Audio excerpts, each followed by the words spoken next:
تم نے ہمارا بہت نام خراب کر لیا، آپ خود کو ہمارے حوالے کر دو۔ بے بولت کہتا ہے یہ اتنا آسان نہیں ہے ارطغرل، اتنے میں ترگت وغیرہ بھی وہاں آ جاتے ہیں۔ پھر ارطغرل غازی کہتے ہیں میں تم جیسے غدار کو اتنی آسانی سے نہیں مرنے دوں گا، میں پہلے تمہیں سب کے لیے عبرت کا نشان بناؤں گا، اس لیے میں تمہیں یہاں سے زندہ لے کر جاؤں گا۔ بے بولت کہتا ہے میں خود کو تمہیں استعمال نہیں کرنے دوں گا ارطغرل۔ ایربل خاتون اسے دوبارہ روکنے کی کوشش کرتی ہے، لیکن بے بولت نہیں مانتا اور دریا میں چھلانگ لگا دیتا ہے۔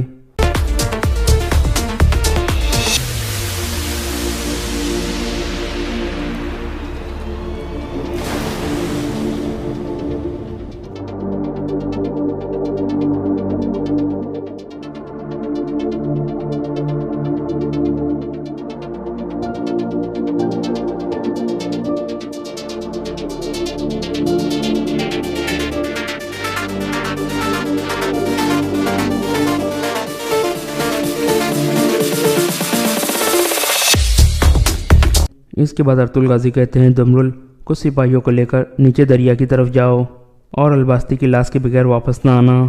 یہ سن کر دمرل روانہ ہو جاتا ہے۔ پھر گندوگدو کہتا ہے وہ میرے بیٹے کا قاتل ہے ارطغرل، اس کی لاش دیکھے بغیر میں سکون سے نہیں بیٹھوں گا۔ ارطغرل غازی کہتے ہیں جلد یا دیر سے اس کی لاش اوپر آ جائیں گی بھائی۔ گندوگدو کہتا ہے انشاءاللہ۔ اسی دوران ایربل خاتون کچھ غمگین تھی اور اس کی آنکھوں میں آنسو تھے۔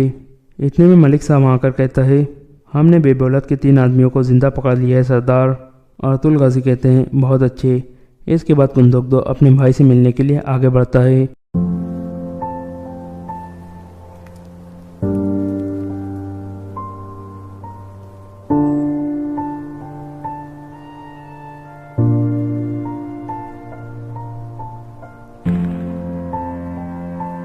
پھر ارطغرل غازی پوچھتے ہیں کیا قبیلے میں کسی کو پتہ ہے کہ آپ یہاں آئے ہیں؟ گندوگدو کہتا ہے نہیں، میں پہلے سوگوت گیا تھا اور ارطغرل صاحب کو کہا تھا کہ کسی کو بھی مت بتانا۔ ارطغرل غازی کہتے ہیں تو پھر پہلے قبیلے کی طرف چلتے ہیں بھائی، میں نے ایربل خاتون کے قبیلے میں کچھ کام ختم کرنے ہیں۔ اس قبیلے کے سپاہیوں کو بھی پتہ چلنا چاہیے کہ ان کا سردار کتنا بڑا غدار تھا۔ پھر ایربل خاتون کہتی ہے گندوگدو صاحب سلیمان کی موت کے لیے میرا افسوس قبول فرمائے، ہم میں سے کوئی بھی نہیں دیکھ سکا کہ میرا بھائی کتنا بڑا غدار تھا، ہمیں معاف کر دیں۔ گندوگدو کہتا ہے اگر ارطغرل صاحب آپ کی اچھائی کو پہچانتے ہیں تو مجھے کوئی اعتراض نہیں ہے خاتون۔ یہ کہہ کر گندوگدو چل پڑتا ہے۔ اس کے بعد ارطغرل غازی کہتے ہیں ایربل خاتون آپ ایک مشکل امتحان سے گزری ہے لیکن آپ کامیاب ہو گئی ہے۔ میں جانتا ہوں کہ آپ نے جو کیا ہے وہ آسان نہیں تھا، آپ یہ جان لیں کہ آپ نے ایسا کر کے بہت سے معصوموں کی جان بچائی ہے۔ ایربل خاتون کہتی ہے ارطغرل صاحب اگر آپ نہ ہوتے تو میں کبھی بھی حقیقت کو دیکھ نہ پاتی، آپ کی وجہ سے میری آنکھوں کا پردہ اتر گیا ہے، یہ میرا سب سے بڑا انعام ہے۔ پھر ارطغرل غازی کہتے ہیں سپاہیوں پکڑے جانے والے سپاہیوں کو لے کر عمر قبیلے کی طرف چلے جاؤ۔ یہ سن کر وہ روانہ ہو جاتے ہیں۔ پھر ارطغرل غازی اور ایربل خاتون بھی چل پڑتے ہیں۔ دوسری جانب کائی قبیلے میں سلجان خاتون اپنے بیٹے سلیمان کو یاد کر کے رو رہی تھی۔ اسی دوران عمر قبیلے میں سرما بہت پریشان تھی اور کہہ رہی تھی ایسا لگ رہا ہے جیسے دنیا رک گئی ہو، بھائی کی طرف سے کوئی خبر نہیں آئی، کہاں ہے وہ؟ اتنے میں قبیلے کا ڈھول بجتا ہے، سرما باہر آ جاتی ہے۔ ارطغرل غازی ایربل خاتون اور ان کے سپاہی قبیلے میں پہنچ گئے تھے اور بے بولت کے 3 آدمیوں کو بھی گرفتار کر کے لا رہے تھے۔ عمر قبیلے کے لوگ شور کر رہے تھے اور حیران تھے۔ پھر ارطغرل غازی انہیں خاموش کراتے ہیں اور یہ ایپیسوڈ یہاں ختم ہو جاتا ہے۔ اسٹوری آف سلطان صلاح الدین ایوبی رحمۃ اللہ تعالی علیہ پارٹ 5۔ صلاح الدین ایوبی نے پیغام لے جانے والے دونوں سواروں کو تہہ خانے کی قید میں ڈال دیا اور اسی وقت اپنی نئی فوج کا دستہ بھیج کر ناجی اور اس کے 3 نائبین کو ان کے مکانوں میں نظر بند کر کے پہرا لگا دیا۔ ناجی کے حرم کی تمام عورتیں آزاد کر دی گئیں، اس کے ذاتی خزانے کو سرکاری خزانے میں ڈال دیا گیا اور ساری کارروائی خفیہ رکھی گئی۔ صلاح الدین ایوبی نے علی بن سفیان کی مدد سے ناجی کے اس خط میں جو پکڑ لیا گیا تھا حملے کی تاریخ کو مٹا کر اگلی تاریخ لکھ دی۔ 2 ذہین آدمیوں کو یہ پیغام دے کر صاحب فرینکی کی طرف روانہ کر دیا گیا۔ ان آدمیوں کو یہ ظاہر کرنا تھا کہ وہ ناجی کے پیغمبر ہے۔ انہیں روانہ کر کے اس سوڈانی فوج کو مصری فوج میں مدغم کرنے کا حکم روک لیا گیا۔ 8ویں روز پیغمبر واپس آ گئے، وہ ناجی کا پیغام دے آئے اور فرینک کا جواب ناجی کے نام لے آئے تھے۔ فرینک نے لکھا تھا کہ حملے کی تاریخ سے 2 دن پہلے سوڈانی فوج بغاوت کر دے تاکہ صلاح الدین ایوبی کو صلیبیوں کا حملہ روکنے کی ہوش ہی نہ رہے۔ علی بن سفیان نے صلاح الدین ایوبی کی اجازت سے ان دو پیغمبروں کو نظر بند کر دیا۔ یہ باعزت نظر بندی تھی جس میں ان دونوں کے آرام اور بہترین خوراک وغیرہ کا خصوصی انتظام کیا گیا تھا۔ یہ ایک احتیاطی تدابیر تھی تاکہ راس فاس نہ ہو جائے۔ صلاح الدین ایوبی نے بحر روم کے ساحل پر ان مقامات پر اپنی فوج کو چھپا دیا جہاں صلیبیوں کی بحریہ کو لنگر انداز ہونا اور فوجیں اتارنی تھی۔ اس نے ان مقامات سے دور اپنی بحریہ بھی چھپا دی تھی۔ حملے میں ابھی کچھ دن باقی تھے۔ ایک مورخ سراج الدین نے لکھا ہے کہ سوڈانی فوج نے صلیبیوں کے حملے سے پہلے ہی بغاوت کر دی، جو صلاح الدین ایوبی نے طاقت سے نہیں بلکہ ڈپلومیسی اور حسن سلوک سے دبا لی۔ بغاوت کی ناکامی کی ایک وجہ یہ بھی تھی کہ باغیوں کو اپنا سالار ناجی کہیں نظر نہ آیا اور اس کا کوئی بھی نائب بھی سامنے نہ آیا۔ وہ سب قید میں تھے، مگر ایک مورخ ہیتاچی لکھتا ہے کہ سوڈانی فوج نے حملے کے بہت بعد بغاوت کی تھی۔ تاہم یہ دونوں مورخ باقی واقعات پر متفق نظر آتے ہیں۔ دونوں نے لکھا ہے کہ صلاح الدین ایوبی نے ناجی اور اس کے نائبین کو قید میں سزائے موت دے کر رات کے وقت گمنام قبروں میں دفن کرا دیا تھا۔ ان دونوں مورخوں نے اور تیسرے مورخ لین پول نے بھی صلیبیوں کے بحریہ کے اعداد و شمار ایک ہی جیسے لکھے تھے۔ وہ لکھتے ہیں کہ خط میں دی ہوئی تاریخ کے عین مطابق صلیبیوں کی بحریہ، جس میں فرینک کی، یونان کی، رومیو کی اور سسلی کی بحریہ شامل تھی، متحدہ کمان میں بحر روم میں نمودار ہوئی۔ مورخوں کے اعداد و شمار کے مطابق جنگی جہازوں کی تعداد 150 تھی۔ اس کے علاوہ 12 جنگی جہاز بہت بڑے تھے۔ ان میں مصر میں اتارنے کے لیے فوج تھی۔ اس فوج کا صلیبی کمانڈر ایلمرک تھا۔ جن بادبانی کشتیوں میں رسد تھی ان کی تعداد کا صحیح اندازہ نہیں کیا جا سکا۔ جہاز 2 قطاروں میں آ رہے تھے۔ صلاح الدین ایوبی نے دفاع کی کمان اپنے پاس رکھی۔ اس نے صلیبیوں کی بحریہ کو ساحل کے قریب آنے دیا۔ سب سے پہلے بڑے جہاز لنگر انداز ہوئے۔ اچانک ان پر آگ برسنے لگی۔ یہ منجنیقوں سے پھینکی ہوئی مسلح تھی اور آگ کے گولے اور ایسے تیر بھی تھے جن کے پچھلے حصے جلتی ہوئی مسلح کی مانند تھے۔ مسلمانوں کی برسائی ہوئی اس آگ نے جہازوں اور کشتیوں کے بادبانوں کو آگ لگا دی۔ جہاز لکڑی کے بنے ہوئے تھے، فوراً جل اٹھے۔ ادھر سے مسلمانوں کے چھپے ہوئے جہاز آ گئے، انہوں نے بھی آگ ہی برسائی۔ یوں معلوم ہوتا تھا جیسے بحر روم جل رہا ہو۔ صلیبیوں کے جہاز رخ موڑ کر ایک دوسرے سے ٹکرانے اور ایک دوسرے کو جلانے لگے۔ ان میں سے صلیبی فوج سمندر میں کود گئی۔ ان میں سے جو سپاہی ساحل کی طرف آئے وہ سلطان صلاح الدین ایوبی کے تیر اندازوں کا نشانہ بنے۔ ادھر سلطان محترم نور الدین زنگی نے صاحب فرینک کی سلطنت پر حملہ کر دیا۔ فرینک نے اپنی فوج کو مصر میں داخل کرنے کے لیے خشکی کے ذریعے روانہ کر دیا تھا۔ فرینک صلیبیوں کی بحریہ کے ساتھ تھا۔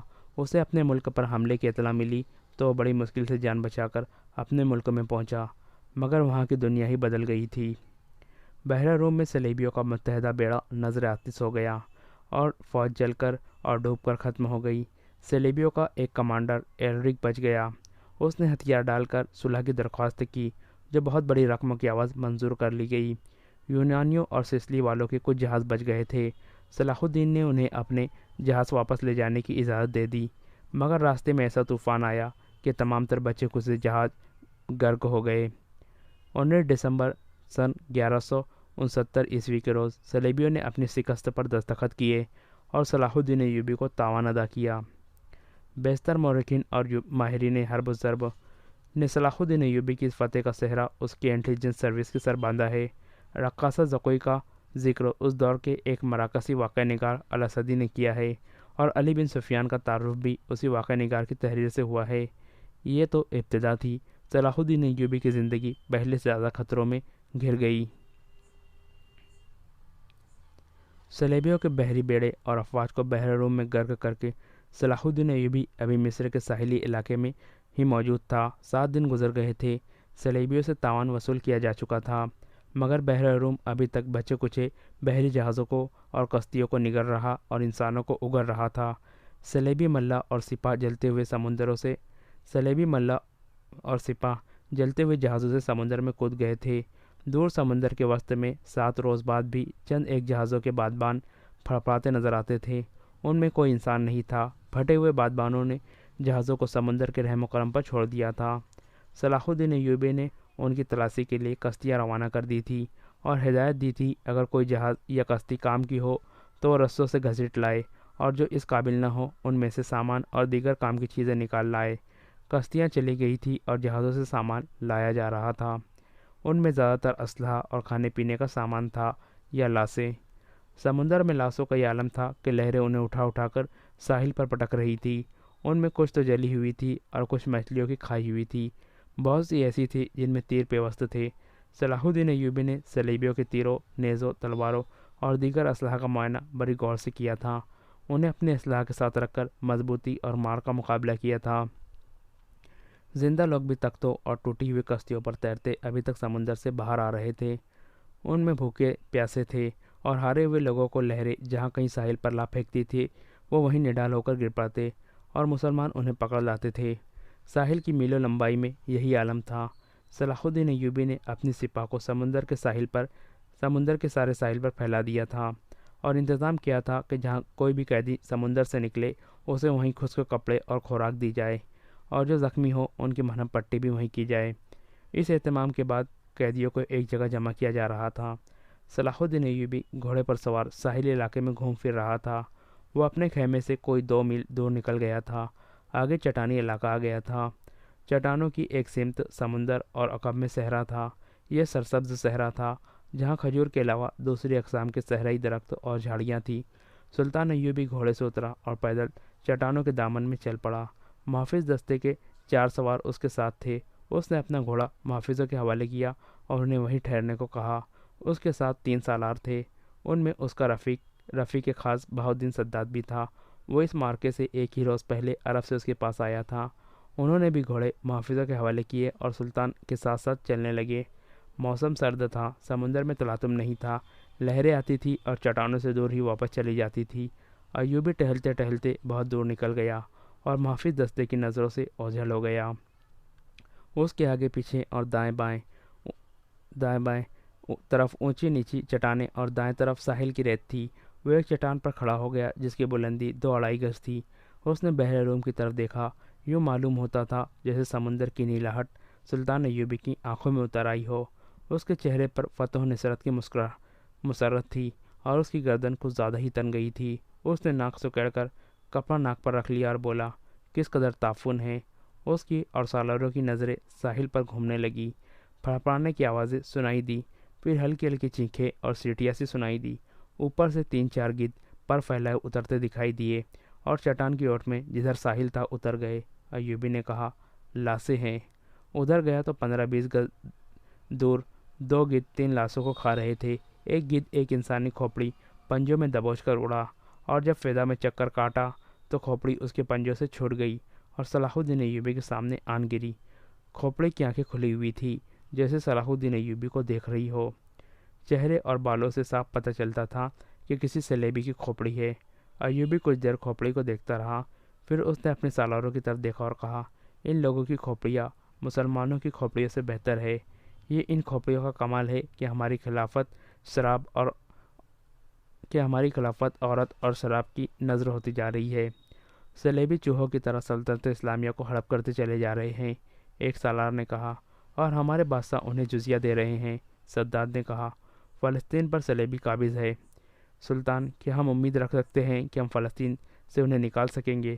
خدا کی ذات سے مایوس نہ ہو صداد، صلاح الدین ایوبی نے کہا۔ تم ٹھیک کہتے ہو، سلطان ایوبی نے کہا، حملہ جو باہر سے ہوتا ہے اسے ہم روک سکتے ہیں۔ کیا تم میں سے کوئی سوچ بھی سکتا ہے کہ کفار کے اتنے بڑے بحری بیڑے کو تم اتنی تھوڑی طاقت سے نظر آتش کر کے ڈبو سکو گے؟ تم نے شاید اندازہ نہیں کیا کہ اس بیڑے میں جو لشکر آ رہا تھا وہ سارے مصر پر مکھیوں کی طرح چھا جاتا۔ اللہ نے ہمیں ہمت دی اور ہم نے کھلے میدان میں نہیں بلکہ صرف گھات لگا کر اس لشکر کو سمندر کی تہہ میں گم کر دیا۔ مگر میرے دوستو، حملہ جو اندر سے ہوتا ہے اسے تم اتنی آسانی سے نہیں روک سکتے۔ جب تمہارا اپنا بھائی تم پر وار کرے گا تو تم پہلے یہ سوچو گے کہ کیا تم پر واقعی تمہارے بھائی نے وار کیا ہے۔ تمہارے بازو میں اس کے خلاف تلوار اٹھانے کی طاقت نہیں ہوگی۔ اگر تلوار اٹھاؤ گے اور اپنے بھائی سے تیگ آزمائی کرو گے تو دشمن موقع غنیمت جان کر دونوں کو ختم کر دے گا۔ وہ آہستہ آہستہ ساحل پر چٹان کے ساتھ جا رہا تھا۔ چلتے چلتے رک گیا، جھک کر ریت سے کچھ اٹھایا اور ہتھیلی پر رکھ کر سب کو دکھایا۔ یہ ہتھیلی جتنی بڑی سلیب تھی جو سیاہ لکڑی کی بنی ہوئی تھی۔ اس کے ساتھ ایک مضبوط دھاگا تھا۔ اس نے ان لاشوں کے بکھرے ہوئے اعضاء کو دیکھا جنہیں گدھ کھا رہے تھے، پھر کھوپڑی کو دیکھا جو گدھ کے پنجوں سے اس کے سامنے گری تھی۔ وہ تیز تیز قدم اٹھاتا کھوپڑی تک گیا،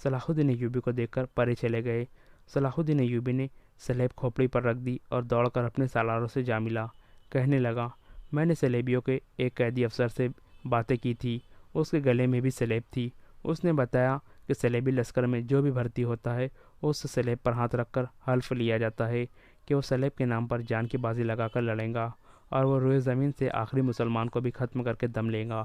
اس حلف کے بعد ہر لشکر کے گلے میں ایک سلیب لٹکا دی جاتی ہے۔ یہ سلیب مجھے ریس سے ملی ہے، معلوم نہیں کس کی تھی۔ میں نے اسے کھوپڑی پر رکھ دی تاکہ اس کی روح بغیر سلیب کے نہ رہے۔ اس نے سلیب کی خاطر جان دی ہے۔ سپاہی کو سپاہی کی حلف کا احترام کرنا چاہیے۔ سلطان سداد نے کہا، یہ تو آپ کو معلوم ہے کہ سلیبی یروشلم کے مسلمان باشندوں کا کتنا کچھ احترام کر رہے ہیں۔ وہاں سے مسلمان بیوی بچوں کو ساتھ لے کر بھاگ رہے ہیں۔ ہماری بیٹیوں کی آبرو لوٹی جا رہی ہے۔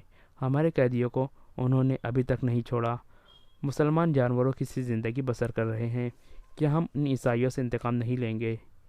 انتقام نہیں، صلاح الدین ایوبی نے کہا، ہم فلسطین لے لیں گے، مگر فلسطین کے راستے میں ہمارے اپنے حکمران حائل ہے۔ وہ چلتے چلتے رک گیا اور بولا، کفار نے سلیب پر ہاتھ رکھ کر سلطنت اسلامیہ کے خاتمے کا حلف اٹھایا ہے۔ میں نے اپنے اللہ کے حضور کھڑے ہو کر اور ہاتھ اپنے سینے پر رکھ کر قسم کھائی ہے کہ فلسطین ضرور لوں گا اور سلطنت اسلامیہ کی سرحدیں افق تک لے جاؤں گا۔ مگر میرے رفیقوں، مجھے اپنی تاریخ کا مستقبل کچھ نظر نہیں آتا، کچھ روشن نظر نہیں آتا۔ ایک وقت تھا کہ عیسائی بادشاہ تھے اور ہم جنگجو۔ اب ہمارے بزرگ بادشاہ بنتے جا رہے ہیں اور عیسائی جنگجو۔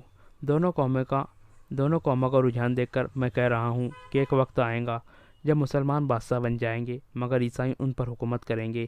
مسلمان اسی میں بدمست رہیں گے کہ ہم بادشاہ ہیں، آزاد ہے، مگر وہ آزاد نہیں ہوں گے۔ میں فلسطین لے لوں گا، مگر مسلمانوں کا رجحان بتا رہا ہے کہ وہ فلسطین گنوا بیٹھیں گے۔ عیسائیوں کی کھوپڑی بڑی تیز ہے۔ 50,000 سوڈانی لشکر کو کون پال رہا تھا؟ ہماری خلافت اپنے ہی آستین میں ناجی نام کا سانپ پالتی رہی۔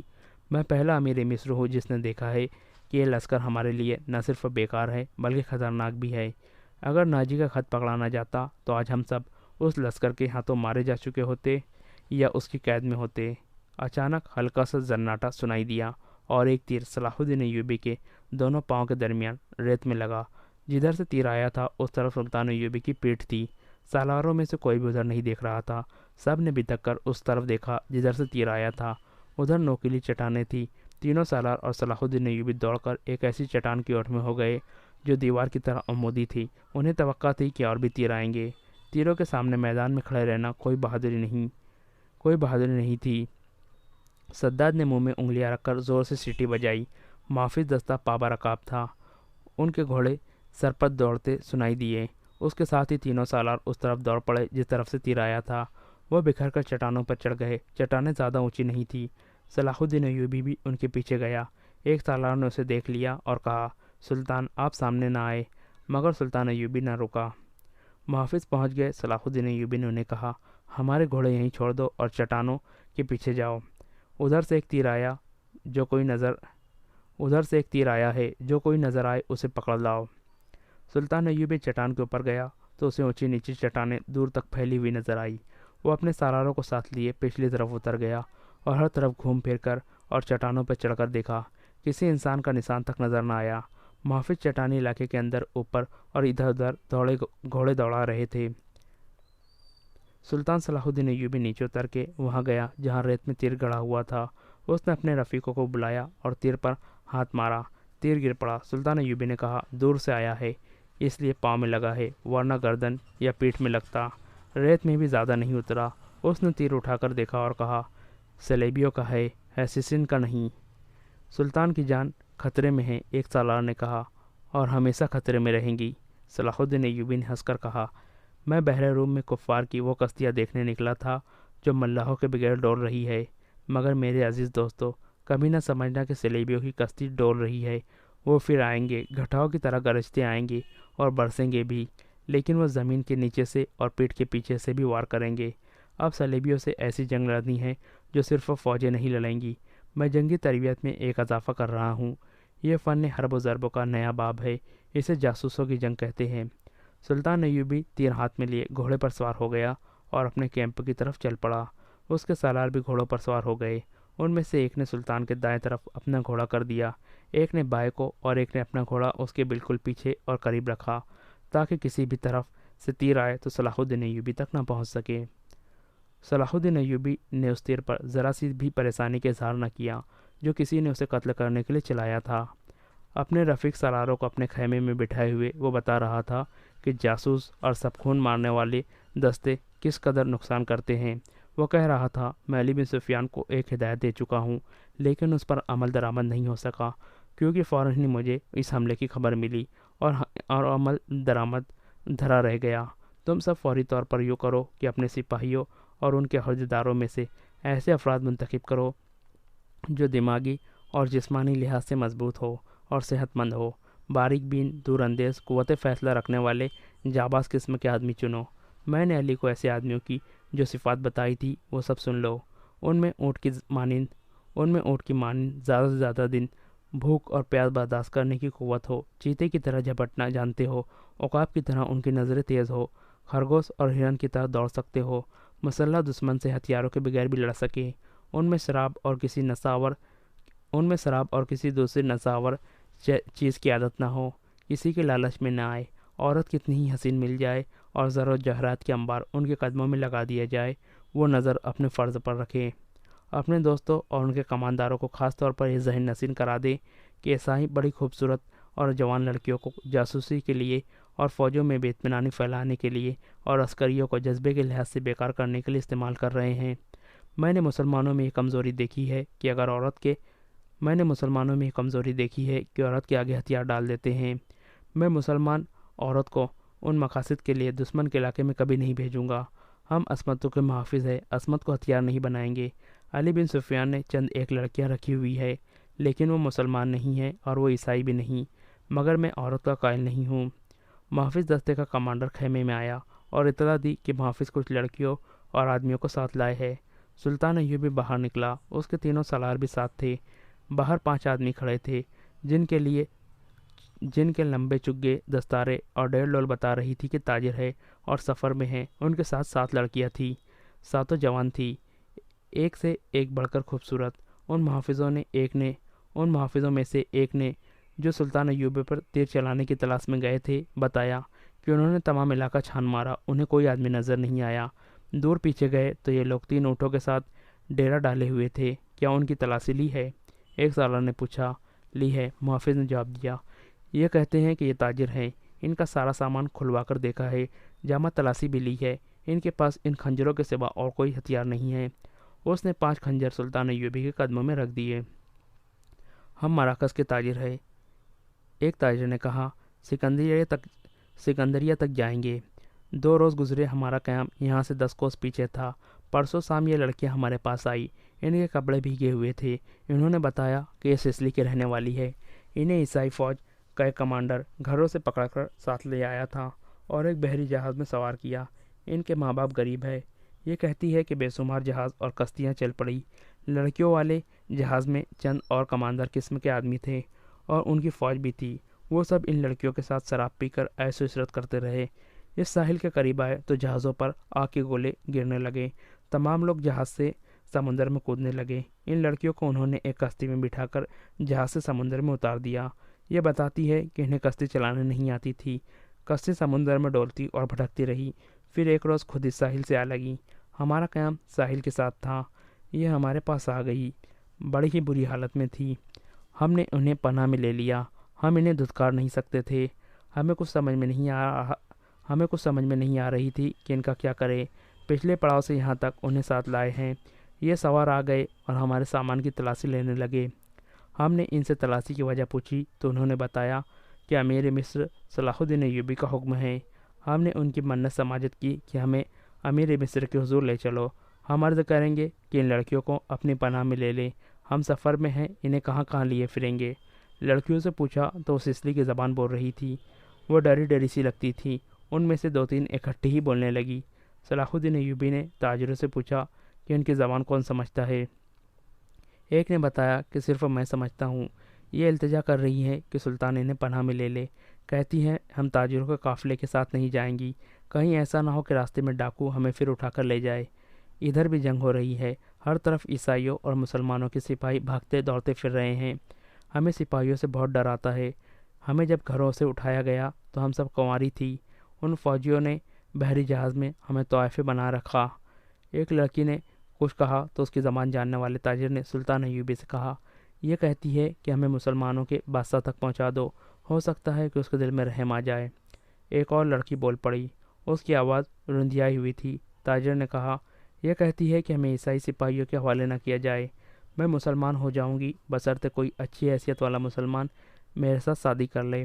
دو تین لڑکیاں پیچھے کھڑی منہ چھپانے کی کوشش کر رہی تھی، ان کے چہروں پر گھبراہٹ تھی، بات کرتے ہوئے شرماتی یا ڈرتی تھی۔ صلاح الدین ایوبی نے تاجر سے کہا، انہیں کہو کہ عیسائیوں کے پاس نہیں جانا چاہتی، ہم انہیں اسلام قبول کرنے پر مجبور نہیں کر سکتے۔ یہ لڑکی جو کہہ رہی ہے کہ مسلمان ہو جائیں گی بشرطے کوئی مسلمان اس کے ساتھ شادی کر لے، اسے کہو کہ میں اس کی اس پیشکش کو قبول نہیں کر سکتا، کیونکہ یہ خوف اور مجبوری کے عالم میں اسلام قبول کرنا چاہتی ہے۔ انہیں بتاؤ کہ انہیں مجھ پر اعتماد ہے تو میں انہیں اسلام کی بیٹیوں کی طرح پناہ میں لیتا ہوں، اپنے دارالحکومت میں جا کر یہ انتظام کرا دوں گا کہ انہیں عیسائی راہبوں یا کسی پادری کے پاس بھجوا دوں گا۔ پادری یروشلم میں ہوں گے۔ دوسری صورت یہ ہے کہ جب عیسائی قیدیوں کو آزاد کیا جائے گا تو میں کوشش کروں گا کہ ان کی شادیاں قابل اعتماد اور اچھی حیثیت کے قیدیوں کے ساتھ کر دوں۔ انہیں یہ بھی بتا دو کہ کسی مسلمان کو ان سے ملنے کی اجازت نہیں ہوگی، اور نہ انہیں اجازت ہوگی کہ وہ کسی مسلمان سے ملے۔ ان کی ضروریات اور عزت کا خیال رکھا جائے گا۔ تاجر نے لڑکیوں کو ان کی زبان میں سلطان ایوبی کی ساری باتیں بتائی تو ان کے چہرے پر رونق آ گئی، وہ ان شرائط پر رضامند ہو گئی۔ تاجر شکریہ ادا کر کے چلے گئے۔ صلاح الدین ایوبی نے لڑکیوں کے لیے الگ خیمہ لگانے اور خیمے کے باہر ہر وقت ایک سنتری موجود رکھنے کا حکم دیا۔ وہ خیمے کی جگہ بتانے ہی لگا تھا کہ 6 صلیبی قیدی سلطان ایوبی کے سامنے لائے گئے۔ وہ بہت ہی بری حالت میں تھے، ان کے کپڑے بھیگے ہوئے تھے، کپڑوں پر خون بھی تھا، ریت بھی، ان کے چہرے لاشوں کی مانند تھے۔ ان کے متعلق بتایا گیا کہ 1.5 میل دور ساحل پر بے سود پڑے ہوئے تھے، وہ ٹوٹی ہوئی کشتی پر تیر رہے تھے۔ ایک دن کشتی پانی بھر جانے سے ڈوب گئی، یہ سب تیر کر ساحل تک پہنچے۔ کشتی میں 22 آدمی سوار تھے، صرف یہ 6 زندہ بچے ہیں، ان سے چلا نہیں جاتا تھا۔ یہ صلیبی لشکر کے سپاہی تھے، یہ سب دھڑام سے بیٹھ گئے۔ ان میں سے ایک چہرے مہرے سے لگتا تھا کہ معمولی سپاہی نہیں ہے، وہ کرا رہا تھا، اس کے کپڑوں پر خون کا ایک دھبا بھی نہ تھا، مگر زخمیوں سے زیادہ تکلیف میں معلوم ہوتا تھا۔ اس نے 7 لڑکیوں کو غور سے دیکھا اور پھر کرانے لگا۔ یہ صلاح الدین ایوبی کا حکم تھا کہ ہر ایک قیدی اسے دکھایا جائے۔ چونکہ قیدی ابھی تک سمندر سے بچ بچ کر نکل رہے تھے، اس لیے ہر ایک قیدی کو سلطان ایوبی کے سامنے لایا جاتا۔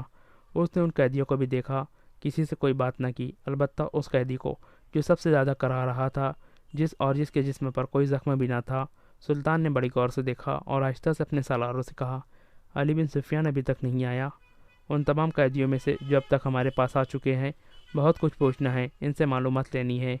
اس نے اس قیدی کی طرف دیکھ کر کہا، یہ آدمی کماندار معلوم ہوتا ہے، اسے نظر میں رکھنا، اور جب علی بن سفیان آئے تو اسے کہنا کہ اس سے تفصیل سے پوچھ گچھ کرے، معلوم ہوتا ہے اسے اندر کی چوٹیں آئی ہیں، شاید پسلیاں ٹوٹی ہوئی ہے۔ انہیں فوراً زخمی قیدیوں کے خیمے میں پہنچا دو، انہیں کھلاؤ پلاؤ اور ان کی مرہم پٹی کر دو۔ قیدیوں کو اس طرف لے جایا گیا جس طرف زخمی قیدیوں کے خیمے تھے۔ لڑکیاں انہیں جاتا دیکھتی رہی، پھر ان لڑکیوں کو بھی لے جایا گیا۔ فوج کے خیموں سے تھوڑی دور لڑکیوں کے لیے خیمہ نصب کیا جا رہا تھا، وہاں سے کوئی 100 قدم دور زخمی قیدیوں کے خیمے تھے، وہاں بھی ایک خیمہ گاڑا جا رہا تھا اور 6 نئے زخمی قیدی زمین پر لیٹے ہوئے تھے۔ لڑکیاں ان کی طرف دیکھ رہی تھی، دونوں خیمے کھڑے ہو گئے۔ لڑکی اپنے خیمے میں چلی گئی اور زخمیوں کو ان کے اپنے خیمے میں لے گئے۔ ایک سنتری لڑکیوں کے خیمے کے باہر کھڑا ہو گیا، لڑکیوں کے لیے کھانا آ گیا جو انہوں نے کھا لیا۔ پھر ایک لڑکی خیمے سے نکل کر اس خیمے کی طرف دیکھنے لگی جس میں نئے 6 زخمی قیدیوں کو رکھے گئے تھے۔ اس کے چہرے پر اب گھبراہٹ اور خوف کا کوئی تاثر نہیں تھا۔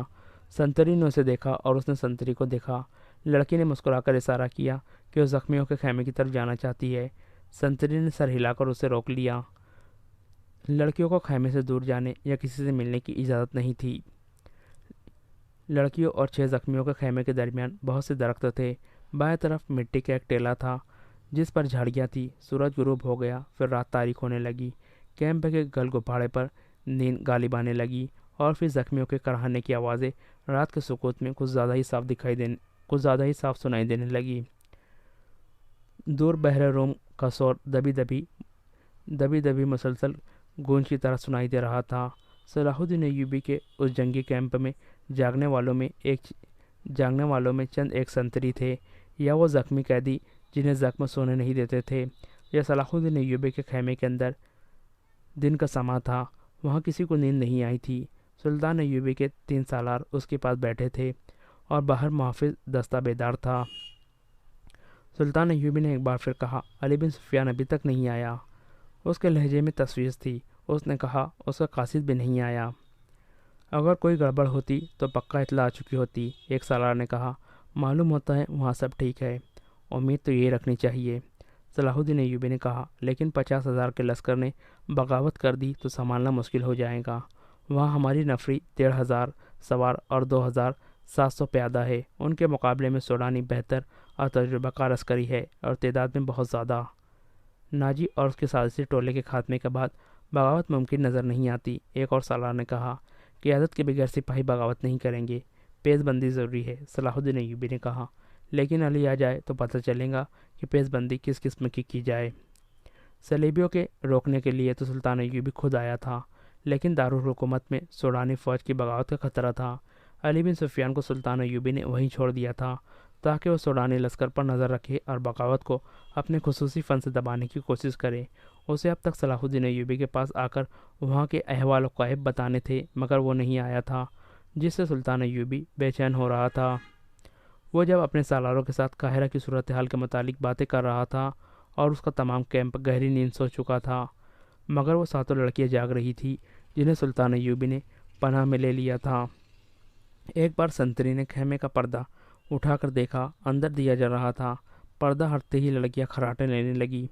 سنتری نے دیکھا کہ وہ پوری ساتھ ہے اور سو رہی ہے، تو اس نے پردہ گرا دیا اور خیمے کے ساتھ لگ کر بیٹھ گیا۔ خیمے کے پردے کے ساتھ جو لڑکی تھی اس نے نیچے سے ذرا پردہ اوپر اٹھایا۔ پردہ آہستہ سے چھوڑ کر اس نے ساتھ والی کے کان میں کہا، بیٹھ گیا ہے۔ ساتھ والی لڑکی نے اگلی لڑکی کے کان میں کہا، بیٹھ گیا ہے، اور اس طرح کانوں یہ اطلاع ساتوں لڑکی تک پہنچ گئی کہ سنتری بیٹھ گیا ہے۔ ایک لڑکی جو خیمے کے دوسرے دروازے کے ساتھ بیٹھی تھی آہستہ سے اٹھ بیٹھی اور بستر سے نکل گئی۔ بستر زمین پر بچھے ہوئے تھے۔ اس نے اوپر لینے والے کمبل کو اس طرح بستر پر ڈال دیا جیسے اس کے نیچے لڑکی لیٹی ہوئی ہے۔ وہ پاؤں پر سرکتی خیمے کے دروازے تک پہنچ گئی، پردہ ہٹایا، باہر نکل گئی۔ باقی 6 لڑکیوں نے آہستہ آہستہ خراٹے لینے شروع کر دیے۔ سنتری کو معلوم تھا کہ سمندر سے بچ کر نکلی ہوئی پناہ گزین لڑکیاں ہیں، کوئی خطرناک قیدی تو نہیں۔ وہ بیٹھ کر اونگتا رہا۔ لڑکی دبے پاؤں ایسے رخ پر ٹیلے کی طرف چلتی گئی جس رخ سے اس کے اور سنتری کے درمیان خیمہ حائل رہا۔ ٹیلے کے پاس پہنچ کر اس نے خیمے کا رخ کر لیا جس میں 6 نئے قیدی رکھے گئے تھے۔ رات تاریک تھی، وہاں کچھ درخت تھے۔ سنتری اب ادھر دیکھتا بھی تو اسے لڑکی نظر نہ آتی۔ لڑکی بیٹھ گئی اور پاؤں پر سرک کر آگے بڑھنے لگی۔ آگے ریت کی ڈھیریاں سی لگی ہوئی تھی، وہ ان کی اوٹ میں سرکتی ہوئی خیمے کے قریب پہنچ گئی، مگر وہاں ایک سنتری ٹہر رہا تھا۔ لڑکی ایک ڈھیری کے پاس لیٹ گئی۔ سنتری اسے سیاہ سائے